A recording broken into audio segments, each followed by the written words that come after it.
Hey guys, welcome back to our channel BCom वाले। जैसे कि आपका फर्स्ट सेमेस्टर ख़त्म हो गया है, तभी आप सेकंड सेमेस्टर के सिलेबस तक पहुँचे हो। आई होप आपको बीकॉम बहुत इंटरेस्टिंग लग रहा होगा और आपको मज़ा भी आ रहा होगा पढ़ने में। तो अब हम सेकंड सेमेस्टर के सिलेबस को चेकआउट करते हैं। सेकेंड सेमेस्टर ना फर्स्ट सेमेस्टर के कंपैरिजन में थोड़ा इजी होता है, क्योंकि इसमें सिलेबस आपका कम होता है और आप एकदम से इतना सिलेबस कर चुके होते तो थोड़ा कंपेयर करोगे तो इजी रहेगा। सबसे पहले पंजाबी, जो आपने पंजाबी फर्स्ट सेमेस्टर में पढ़ा था, जो रह गए चैप्टर्स सेकेंड सेमेस्टर में। इंग्लिश का भी सेम थोड़ा ऊपर नीचे होगा। जो आपने इकोनॉमिक्स पढ़ी थी, इकोनॉमिक्स का भी सेकेंड पार्ट होगा। थोड़े चैप्टर्स कम होंगे कंपैरिजन में। बिजनेस लॉ होएगा, सेम ही हो जाएगा जैसे हमने फर्स्ट उसमें किया था। तब हमने किया था कमर्शियल लॉ, और इधर आपके सेकंड सेमेस्टर में आ जाएगा बिजनेस लॉ।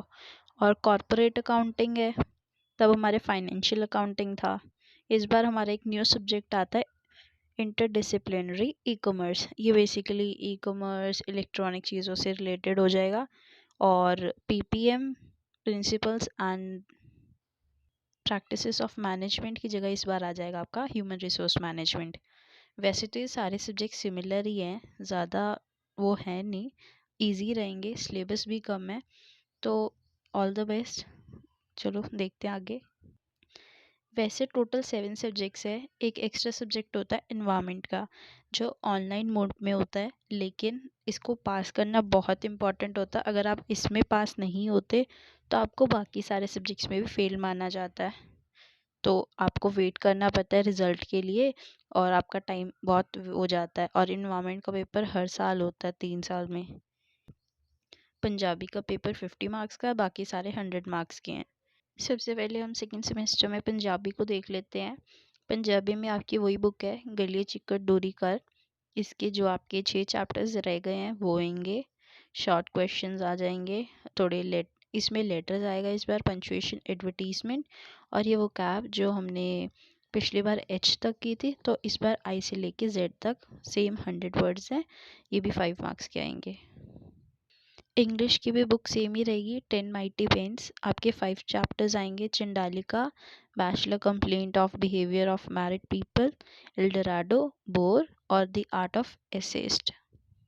इस बार भी राइटिंग में आपका सीवी आ जाएगा, प्रेसी आएगा, रिपोर्ट्स आ जाएंगी। और modern phones forms of communication में ईमेल्स, फैक्स, टेलीफोन्स, इसका या तो आपको थ्योरी भी आ सकता है। कई बार क्या होता है कि वो ईमेल कैसे लिखते हैं वो पूछ लेता है, या फिर उसका फॉर्मेट, ऑडियो विजुअल। ये मैं आपको बाकी डिटेल हर सब्जेक्ट की उसकी वीडियो में बताऊंगी। और इसमें इम्पॉर्टेंट बात, जो आपके फर्स्ट सेमेस्टर में इंग्लिश का एग्ज़ाम था वो 80 मार्क्स का था, लेकिन जो आपका टोटल था वो 100 में से नहीं, 90 में से लगा था। तो 10 मार्क्स आपके वहाँ से बच गए थे। इस बार भी 10 मार्क्स आपके इंटरनल असेसमेंट होएगी, और 20 मार्क्स का आपका वाइवा होएगा इस बार। तो उसके लिए आपको आपकी अटेंडेंस, आपके जो भी एमएसटीज होते होंगे, असाइनमेंट्स, वो सब आपको कंप्लीट रखना पड़ेगा। फॉर्मेट तो सारे सब्जेक्ट्स का जो आप सेमेस्टर 1 में दे के आए वो सेम ही रहेगा, मेनली ज़्यादा फ़र्क नहीं आता। बाकी अब आपको एक्सपीरियंस भी हो गया होगा, आपने एक बार एग्ज़ाम्स दिए हैं कि कैसे दिए जाते हैं, 3 घंटे में कैसे प्लान आउट करते हैं आप सब चीज़ों को। थर्ड सब्जेक्ट होता है हमारा ई कॉमर्स। ई कॉमर्स का आप सिलेबस देख सकते हो, ज़्यादा है नहीं। इलेक्ट्रॉनिक पेमेंट वगैरह, हेल्थ सर्विसेज पर उसके इम्पैक्ट वगैरह, modes of e commerce, status क्या है आज की डेट में ई कॉमर्स का, जो इसके एस्पेक्ट्स हैं, जो वेब बेस्ड है, जो लैंड बेस्ड होता है, कि मतलब जैसे हम ऑफलाइन शॉपिंग करते हैं मार्केट में जाके। और ट्रेडिशनल भी वेब बेस्ड को ही बोला जाता है, लेकिन जो अब न्यू आया है वो ई कॉमर्स है हमारा, जो कि ऑनलाइन मोड है। ऑनलाइन होता है वेब, और ट्रेडिशनल है हमारा लैंड बेस्ड, कि लैंड पर जाके हम लेते हैं और ऑनलाइन एक ऑनलाइन साइट पर या किसी पर, किसी वर्चुअल मोड पर कर लेते हैं हम। फिर आ जाएगी हमारी इकोनॉमिक्स। इसके अंदर इस बार एक अच्छी चीज़ है, यूनिट 1 में 4 ही चैप्टर्स हैं, वेजेस, रेंट, इंटरेस्ट और प्रॉफिट। तो 4 चैप्टर में से आप 2 भी करोगे तो इजी रहेगा। तो अगर आपको एक यूनिट में से 2 करनी पड़ रही है तो आपका आधा तो वैसे ही बाहर कम हो जाता है। यूनिट 2 में सेल्स law, classical theory, Keynesian theory, effective demand Keynesian theory में ही आ जाता है। ये 5 मार्क्स का ये क्वेश्चन इंपॉर्टेंट। कंजम्पशन फंक्शन हो गया और मल्टीप्लायर इन्वेस्टमेंट इतना इम्पोर्टेंट नहीं रहता है। कॉरपोरेट अकाउंटिंग सबसे जो बच्चों को डिफ़िकल्ट सब्जेक्ट लगता है, क्योंकि अकाउंट्स एक प्रैक्टिकल सब्जेक्ट है, आप उसको एक दिन में नहीं पढ़ सकते हो। तो अकाउंट्स को आपको थोड़ा एग्ज़ाम से 1 महीना पहले या फिर शुरू से ही 1-1 2-2 क्वेश्चंस रोज़ के देख लिए। क्योंकि अगर आप अकाउंट्स के पेपर में थ्योरी अटेम्प्ट करते हो तो आपको इसमें फुल मार्क्स नहीं मिल सकते, लेकिन अगर आप प्रैक्टिकल करोगे तो आपको मिल सकते हैं। तो कहीं ना कहीं अकाउंट्स आपके पेपर जो आपकी टोटल वेटेज बनती है, आपकी परसेंटेज बनती है, उसको बढ़ा भी सकता है, घटा भी सकता है।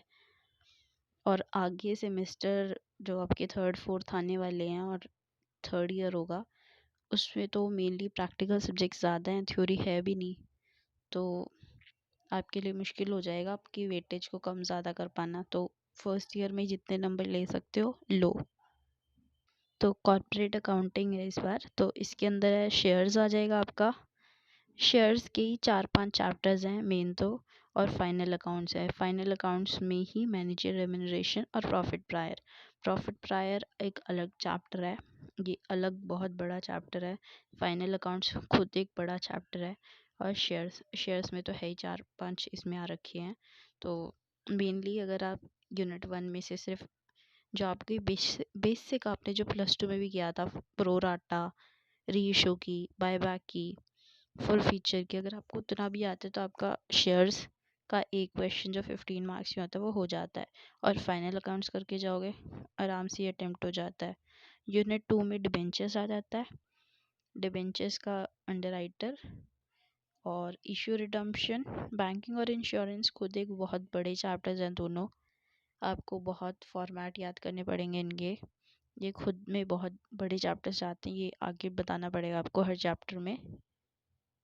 बिजनेस लॉ जैसे कि आप ऑलरेडी पढ़ चुके हो, आपने कमर्शियल लॉ पढ़ा ही, आपको पता होगा लॉ कितना डिफ़िकल्ट तो नहीं है।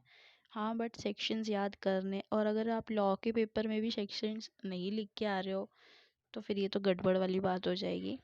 लॉ में तो आपको सेक्शंस पूरे रटे होने चाहिए। इसमें इस बार 4 एक्ट हैं। Sales of goods act, negotiable, factories और इंडस्ट्रियल। इसमें बच्चे ज़्यादातर क्या समझते हैं कि जो हमारा पहला सेल्स है ना, अगर आप बुक देखोगे तो आपको ऐसा लगेगा कि सेल्स ही सारा है, बट ऐसा कुछ ही नहीं है। ये 4 डिफरेंट एक्ट है, चारों की अपनी वेटेज है, और मैं बाकी डिटेल बताऊंगी। लेकिन आपको ये ध्यान रखना है कि चारों एक्ट की सेम वेटेज है। बिल्कुल भी ये मत समझना कि फैक्ट्री बुक में अगर थोड़े पेजेस पे दिया तो थोड़ा है। अगर सेल्स लॉ में जैसे ये जो चैप्टर दिए हुए ना, ज़्यादातर इन डिफरेंट बुक्स, सेल्स अगर देखोगे तो उसके अंदर 6 चैप्टर है, नेगोशिएबल में 10 चैप्टर दिए हैं, और अगर आप फैक्ट्रीज एक्ट देखोगे तो वो सिर्फ एक ही चैप्टर में आपने पूरा एक्ट डाला हुआ है बुक में। तो बच्चे कई बार इसको थोड़ा कंफ्यूज हो जाते हैं, ऐसा कुछ नहीं है। आपने सिलेबस देखना है, वहाँ से पढ़ना है, वहाँ से समझना है क्या पैटर्न है और क्या वेटेज है। HRM बहुत इजी है, बहुत ज़्यादा ही, क्योंकि इसके अंदर सिर्फ आपको प्लानिंग, ऑर्गेनाइजिंग, ये सब जो आपने किया हुआ है, job analysis, job designing, recruitment, selection, बस इतना ही है। यूनिट 1 में इतना ही है। यूनिट 2 में ट्रेनिंग डेवलपमेंट आ जाएगा और परफॉर्मेंस अप्रेजल आ जाएगा, internal mobility, transfer, promotions. Basically पहले क्या होता था कि कंबाइन होता था, लाइक पूरे साल में एक बार पेपर होता था 2015-16 तक। तो तब उन्होंने उसके बाद डिवाइड किया है उनको 6 सेमेस्टर्स में। तो सिलेबस इनएडिक्वेट है, क्योंकि जैसे किसी सब्जेक्ट में हमारा फर्स्ट सेमेस्टर में ज़्यादा सिलेबस था, किसी में सेकंड में ज़्यादा है, जैसे कि लॉ में कितना ज़्यादा है इस बार। और लेकिन HRM में तो यूनिट 2 में है ही 3 चैप्टर, तो आप करोगे कैसे? 4 क्वेश्चन कैसे डालोगे आप 15 मार्क्स के?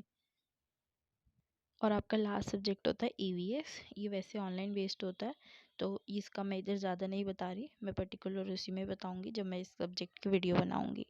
तो आई होप आपको सारा क्लियर हो गया है। सारे सब्जेक्ट्स की सेम वेटेज ही रहेगी, जैसे कि सिर्फ पंजाबी की 50 मार्क्स हैं, बाकी सब 80 मार्क्स के हैं। तो कभी ये मत सोचा करो कि हमने सारे दिन अकाउंट्स ही पढ़ने हैं। अकाउंट्स पढ़ो, ज़रूर पढ़ो, बट अकाउंट्स ही सब कुछ नहीं होता। थोड़ा थ्योरी पर भी ध्यान दो, प्रैक्टिकल भी करो। और वैसे भी अकाउंट्स के पेपर में कोई भी करके जाए, पूरा प्रैक्टिकल कोई नहीं करता। थ्योरी फिर भी अटेम्प्ट करनी पड़ जाती है, तो उस हिसाब से आप करके जाओ। तो आपको अगर वीडियो समझ आई, अच्छी लगी, हेल्पफुल लगी, तो please like, subscribe to our channel.